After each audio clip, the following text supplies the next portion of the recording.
12 വർഷം കൊണ്ട് തുടങ്ങിയ ഒരു ശീലം, അതായത് ഭാഗ്യ പരീക്ഷണം, ലോട്ടറി ടിക്കറ്റ് എടുപ്പ്, അത് എൻ്റെ ജീവിതത്തിൽ ഒരുപാട് പരാജയങ്ങളെ കൊണ്ടുവന്നു. സാധനങ്ങൾ മേടിച്ചു കൊണ്ടിടും, ഞാനിതെല്ലാം വിറ്റുപറക്കിയെടുത്ത് വീണ്ടും ലോട്ടറി ടിക്കറ്റിലോട്ട് പോകും. രാവിലെ സിലിണ്ടർ കയറ്റി പോയി കഴിഞ്ഞാൽ ആദ്യം വിൽക്കുന്ന കാശെടുത്ത് 1000, 2000, 3000, 4000, 5000 രൂപയ്ക്ക് വരെ ഒരു ദിവസം ലോട്ടറി ടിക്കറ്റ് എടുക്കും. 4 മണിയാകുമ്പോൾ റിസൾട്ട് എടുത്ത് നോക്കുമ്പോൾ ഒന്നും കാണത്തില്ല. ഞാൻ വലിയ പരിഭ്രാന്തനായി വ്യാകുലപ്പെട്ട് നെഞ്ചിനകത്തൂടെ തീ കയറി. പിന്നെ പലരെയും ഞാൻ വിളിച്ച് ഫോൺ ചെയ്ത് കടം വാങ്ങിച്ച് ഞാൻ ഈ പൈസ കൊണ്ട് കമ്പനിയിൽ അടയ്ക്കാൻ വേണ്ടി കടങ്ങൾ മേടിച്ച് അവിടെ കൂടുതൽ കടം ആകുമ്പോൾ അവർ വഴക്ക് പറയും. ആ വഴക്ക് പറയുന്നതും കേട്ട് എൻ്റെ ഭാര്യ വീട്ടിൽ ആഹാരങ്ങൾ ഉണ്ടാക്കി വെക്കും. 1 വട്ടമല്ല 2 വട്ടമല്ല, പല വട്ടം ആത്മഹത്യയുടെ വക്കിലേക്ക് ഞങ്ങൾ എത്തി.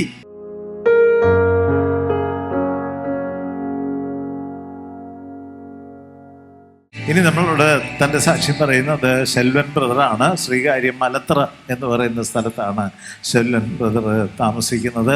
നമ്മൾ ഇതുവരെ കേൾക്കാത്ത ഒരു അസാധാരണമായ സാക്ഷ്യമാണ് ശെൽവൻ ബ്രദർ നമ്മളോട് പറയാനുള്ളത്. പറഞ്ഞാട്ടെ ബ്രദറെ. സഹോദരങ്ങളെ, ഞാനിപ്പോൾ ഈ ചർച്ചിൽ കടന്നു വരാൻ തുടങ്ങിയിട്ട് ഏതാണ്ട് 2.5 വർഷത്തോളമായി. ഒരുപാട് സൗഖ്യവും വിടുതൽ പ്രാപിച്ചിട്ടുണ്ട്, അതെല്ലാം ഞാൻ സാക്ഷ്യവും പറഞ്ഞിട്ടുണ്ട്. പക്ഷേ ഈ സാക്ഷ്യം എനിക്ക് പറയാതെ ഒരിക്കലും മുമ്പോട്ട് വയ്ക്കാൻ കഴിയത്തില്ല. അത്രമാത്രം അനുഗ്രഹിക്കപ്പെട്ടൊരു സാക്ഷ്യമാണ്. കാര്യമെന്ന് പറഞ്ഞു കഴിഞ്ഞാൽ, ഞാൻ ഇവിടെ ഉള്ളൂരുള്ള ഡിവൈൻ ഗ്യാസ് ഏജൻസിയിലാണ് 25 വർഷത്തോളം കൊണ്ട് ഗ്യാസ് ഡെലിവറി ചെയ്യുന്നത്. അപ്പോൾ 12 വർഷം കൊണ്ട് തുടങ്ങിയ ഒരു ശീലം, അതായത് ഭാഗ്യ പരീക്ഷണം, ലോട്ടറി ടിക്കറ്റ് എടുപ്പ്, അത് എൻ്റെ ജീവിതത്തിൽ ഒരുപാട് പരാജയങ്ങളെ കൊണ്ടുവന്നു. അതായത് ഞങ്ങൾക്കൊരു കടയൊക്കെ ഉണ്ടായിരുന്നു.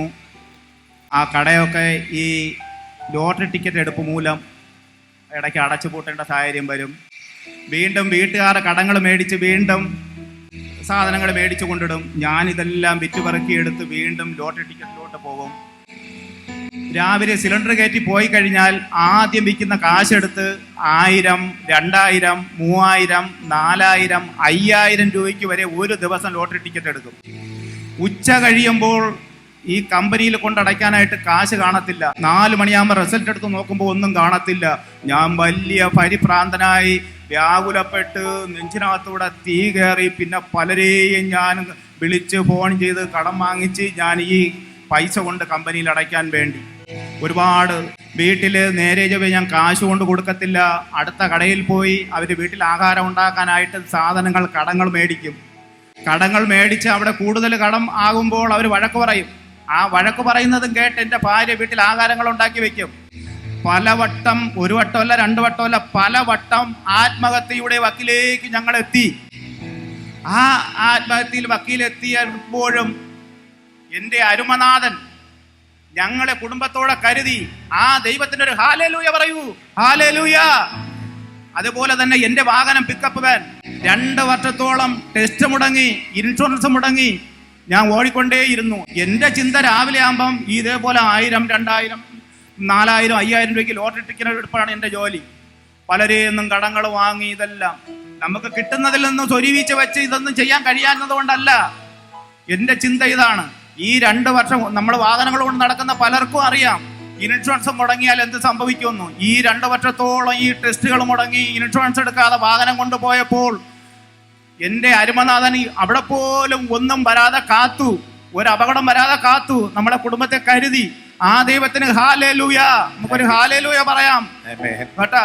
അതേപോലെ നമ്മുടെ നാട്ടിലെ ഉണർവ് 23-ാം തീയതി തേക്കമുട്ടിൽ വെച്ച് നടന്ന നാട്ടിലെ ഉണർവ്, ഇത് മുഖാന്തരം നമ്മൾ എത്ര കുടുംബങ്ങൾ ഇത് ദുരിതമനുഭവിക്കും. മദ്യപാനത്താലും ഈ ലോട്ടറി ടിക്കറ്റ് മുഖാന്തരമാവാലും ഒരുപാട് പ്രശ്നങ്ങളിൽ ഒരുപാട് കുടുംബങ്ങൾ കടന്നു പോകുന്നുണ്ട്. എൻ്റെ ഈ വിടുതലെന്ന് പറഞ്ഞു കഴിഞ്ഞാൽ വലിയൊരു ഭാഗ്യമായാണ് ഞാൻ കരുതുന്നത്. നമ്മൾ ഒരു ലോട്ടറി ടിക്കറ്റ് എടുത്ത് വെച്ചിട്ട് 3 മണിക്ക് നറുക്കെടുക്കും, 4 മണിക്ക് നമുക്ക് അതിൻ്റെ ഫലം അറിയാം. പക്ഷേ ആ ഫലം അറിയുന്നതിന് മുമ്പ് നമ്മുടെ മനസ്സ് നമ്മുടെ യഹോവയിൽ അർപ്പിച്ചു കഴിഞ്ഞാൽ അത് മുതൽ നമ്മൾ ഭാഗ്യവാന്മാരാണ്. ആ സമയം മുതൽ നമ്മൾ ഭാഗ്യവാന്മാരാണ്. 23-ാം തീയതി അവിടെ വെച്ച് നടന്ന നാട്ടിലെ ഉണർവ്, തേക്കമുട്ടിൽ വെച്ച് നടന്ന നാട്ടിലെ ഉണർവ്, അന്ന് ആ ഹാളിൽ കാലെടുത്ത് വെക്കുമ്പോൾ തന്നെ ദൈവത്തിൻ്റെ പ്രസൻസ് വ്യാപിക്കുകയാണ്, വാർഷിപ്പും എല്ലാം. അപ്പോൾ ജിജോ ബ്രദറായിരുന്നു മെസ്സേജ്. അടിമത്തങ്ങൾ, നമ്മളുടെ മേലെ അടിച്ചമർത്തി വച്ചിരിക്കുന്ന അടിമത്തങ്ങൾ, അതെൻ്റെ മനസ്സിനെ തൊടാൻ തുടങ്ങി. അതായത് പിശാച് നമ്മളുടെ മേൽ അടിച്ചേൽപ്പിച്ച് വെച്ചിരിക്കുന്ന അടിമത്തങ്ങളെന്ന് ഇതെനിക്ക് മനസ്സിലായി. പിശാചിന്റെ ലക്ഷങ്ങൾ രൂപയാണ് ഇങ്ങനെ ഒഴുകി ഇങ്ങനെ പൊയ്ക്കൊണ്ടിരുന്നത് ഈ 12 വർഷം കൊണ്ട്.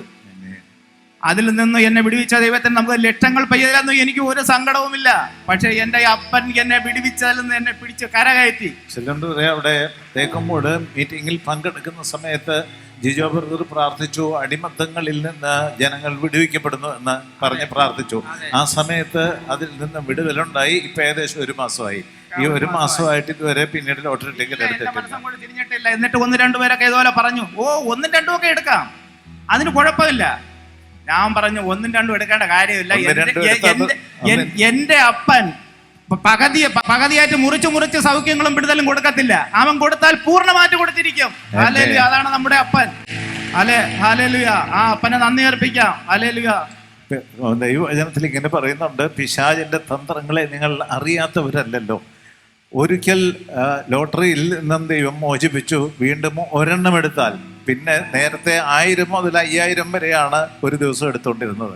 രണ്ടാമത് വീണ്ടും അതിൽ കുടുങ്ങിയാൽ ആ ലെവലിൽ നിൽക്കത്തില്ല, അതിനപ്പുറം കിടക്കും. അതില്ലാതെ ദൈവം ഈ ബ്രദറിനെ കാത്തു. ഇതൊരു ചെറിയ സാക്ഷ്യമല്ല സഹോദരങ്ങളെ. കാരണം നമ്മുടെ ചെറിയ പ്രോഗ്രാമാണ് നാട്ടിലെ ഉണർവ്. പക്ഷെ എത്ര മനുഷ്യരാണ് അതുമൂലം വിടുവിക്കപ്പെടുന്നത്, എത്ര പേരാണ് അതിലൂടെ അനുഗ്രഹം പ്രാപിക്കുന്നത്. അതുകൊണ്ട് എനിക്ക് ഇന്നിവിടെ ആയിരിക്കുന്ന എല്ലാവരോടും പറയാനുള്ളത്, നാട്ടിലെ ഉണർവ് എന്ന് പറയുന്നത് നമ്മൾ അധികം വലിയൊരു ക്രൗഡൊന്നുമല്ല. പക്ഷെ സാധിക്കുന്നവരെല്ലാം അതിൽ പങ്കെടുക്കണം. ഇതുപോലെ പ്രശ്നങ്ങളുള്ളവരെ അവിടെ കൂട്ടിക്കൊണ്ടുവരണം. ദൈവം നിശ്ചയമായിട്ടും വിടുവിക്കും. നിങ്ങളൊന്ന് ആലോചിച്ച് നോക്കി, കുടുംബത്തിൽ കൊണ്ടു ചെല്ലേണ്ട നന്മകൾ അത് കുടുംബത്തിലെത്താതെ അത് വല്ലവരുടെയും കയ്യിൽ അന്യാധീനപ്പെട്ടു പോവുക. 1000 മുതൽ 5000 വരെ രൂപയുടെ ടിക്കറ്റ് എടുക്കുക എന്ന് പറഞ്ഞാൽ ആ കുടുംബം പിന്നെ നശിച്ചു പോയില്ലെങ്കിലേ അത്ഭുതമുള്ളൂ. പക്ഷെ കർത്താവ് കാത്തു. കടമായി ബ്രദർ പറഞ്ഞു കേട്ടപ്പോൾ എനിക്ക് തന്നെ സങ്കടമായി. ആത്മഹത്യയെക്കുറിച്ച് പോലും ചിന്തിച്ചു. സാമാന്യം വരുമാനം കാണും, പക്ഷേ അതെല്ലാം ഇങ്ങനെ ദുർവ്യയം ചെയ്ത് ഇല്ലാതാക്കി കുടുംബത്തെ നശിപ്പിക്കുന്ന ആ ദുഷ്ടൻ്റെ പ്രവൃത്തികളെ കുറിച്ച് നമ്മൾ ബോധമുള്ളവരായിരിക്കണം.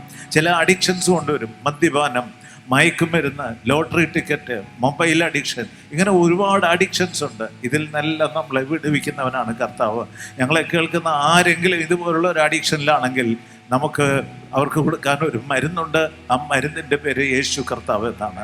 ആ യേശുവിന് ചെയ്യാൻ സാധിക്കാത്തതായിട്ട് ഒന്നുമില്ല. ഏത് വലിയ അഡിക്ഷൻ ആണെങ്കിലും ആ അഡിക്ഷനിൽ നിന്ന് കർത്താവ് നിങ്ങളെ മോചിപ്പിക്കും. എൻ്റെ ജീവിതത്തിൽ എനിക്കും പറയാനുണ്ട്. ഞാനും അത്യാവശ്യം മദ്യപിക്കുന്ന വ്യക്തിയായിരുന്നു. പുകവലി അസാധ്യമായ അഡിക്ഷനായിരുന്നു. ഒരു ദിവസം 100 സിഗരറ്റ് കൂടുതൽ വലിക്കുമായിരുന്നു. ഞാൻ നോക്കിയിട്ട് എനിക്കത് അതിൽ നിന്ന് മോചനം ഉണ്ടായില്ല. ഈ ബ്രദറിനെ, ഷെൽവൻ ബ്രദറിനെ രക്ഷിച്ച ദൈവം ഒരു ദിവസം കൊണ്ട്, ഒരു നിമിഷം കൊണ്ട് എന്നെ അതിൽ നിന്ന് വിടുവിച്ചു. അങ്ങനെയെങ്കിൽ നമ്മളെല്ലാവരെയും ഏതെല്ലാം അഡിക്ഷനാണോ, എന്താണോ നിങ്ങളുടെ ജീവിതത്തിൽ ഇമ്പോസിബിൾ ആയിട്ടുള്ളത്, അത് കർത്താവിൻ്റെ കൈകളിൽ കൊടുത്താൽ മതി. അവൻ നമ്മളെ വിടുവിക്കും. ഓക്കെ ബ്രദറെ, കർത്താവ് അനുഗ്രഹിക്കട്ടെ. Thank you brother.